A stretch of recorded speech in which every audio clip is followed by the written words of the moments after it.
Sports injury में सबसे commonly इंजर होने वाला जो लिगामेंट है वो है एंटीरियर क्रूशिएट लिगामेंट, जिसे हम एसीएल लिगामेंट भी कहते हैं।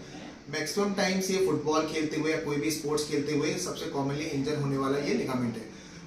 मरीजों का सबसे ज्यादा जो कॉमन सवाल देखा गया है, क्या हम एसीएल को बचा सकते हैं या फिर एसीएल को बिना ऑपरेशन के ठीक किया सकता है। मोस्ट ऑफ द केसेस में अगर लिगामेंट अगर बीच से टूटा हुआ है तो उसमें एसीएल को ऑपरेट करने की जरूरत पड़ती है, जिसमें हमें लिगामेंट को रिकंस्ट्रक्ट करना पड़ता है। आपकी हैमस्ट्रिंग मसल का हम पार्ट लेते हैं और उसमें से हम लिगामेंट को रिकंस्ट्रक्ट करते हैं। लेकिन कुछ कंडीशन ऐसी होती हैं जहां पर मरीजों का यह जो सवाल है उसका जवाब हाँ होता है कि क्या एसीएल लिगामेंट के टूटने पर हम उसको बचा सकते हैं। तो इस एक्सरे के माध्यम से हम समझेंगे कि कैसी वो कौन सी कंडीशन है जिसमें हम एसीएल अगर टूटा हुआ है उसके बाद भी उसको हम कंजर्वेटिवली या बिना ऑपरेशन के ट्रीट कर सकते हैं। जो पहली कंडीशन है जिसमें एसीएल तो नहीं टूटता, बल्कि एसीएल जहां पर अटैच होता है टिबिया के एंटीरियर टिबियल स्पाइन, जो हम इस एक्सरे में देख सकते हैं, ये बेसिकली एक बोनी एवल्जन फ्रैक्चर है। जो it's not ACL tear typical, it is a bony avulsion of the ACL attachment from the tibial side. तो इस एक्सरे के माध्यम से ऐसे ये वो पेशेंट हैं जिनमें हम अटेम्प्ट ऑफ कंजर्वेटिव ट्रायल दे सकते हैं। आगे बढ़ने के लिए सबसे पहले इंपॉर्टेंट है कि हम इन पेशेंट्स का एमआरआई या सीटी स्कैन कराएं कि टू सी क्या आपकी नी में कोई और इंजरी है या नहीं है, क्योंकि नी की एनाटॉमी में जो अदर कॉमनली इंजर्ड चीजें होती हैं वो आपकी मेनिस्कस, स्पेशली एसीएल इंजरीज के साथ में मीडियल मेनिस्कस का टूटना भी या उसमें चोट लगना भी एक कॉमन बीमारी हो सकती है। तो कराई तो उसमें हमें ये देखने को मिला कि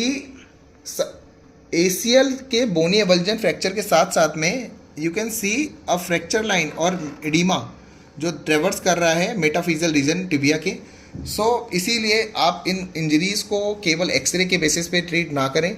जो छोटा सा दिखने वाला एक एसीएल का बोनी एवल्जन दिख रहा था वो it's a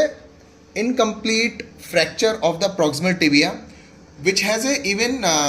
which needs a aggressive treatment, like अगर आप कंजर्वेटिव ट्रीटमेंट या ट्राई कर रहे हैं तो उसमें आपको इम्पॉर्टेंट है कि आप साथ में पेशेंट को स्ट्रिक्ट नॉन वेट बेयरिंग और साथ में ही आप पेशेंट को आप इस चीज़ के लिए इंश्योर करें कि it needs to be conserve. So while managing this fracture conservatively you have to be aggressive, you have to provide above knee cast. आपको पूरा प्लास्टर रखना है 1 से 4 हफ्ते से 6 हफ्ते के लिए, और उसके बाद में एक्सरेज रिपीट करने के बाद में ही we will go for the range of motion and quadriceps strengthening exercises. And non weight bearing आपको पेशेंट को रखना पड़ेगा, which is one of the most important thing. तो ये वो कंडीशन है जहां पे हमें एसीएल को ऑपरेट करने की जरूरत नहीं है, लेकिन जिसमें हम पेशेंट को कंजर्वेटिव मैनेज कर सकते हैं। साथ में पेशेंट को आप जब भी ऐसे पेशेंट्स को ट्रीट करें तो इस चीज का ध्यान जरूर रखना है कि you have to give them a very guided prognosis regarding the rehabilitation protocol, because जब भी आप नी को इमोबिलाइज करेंगे, chances of having a stiff knee following the when the plaster is removed,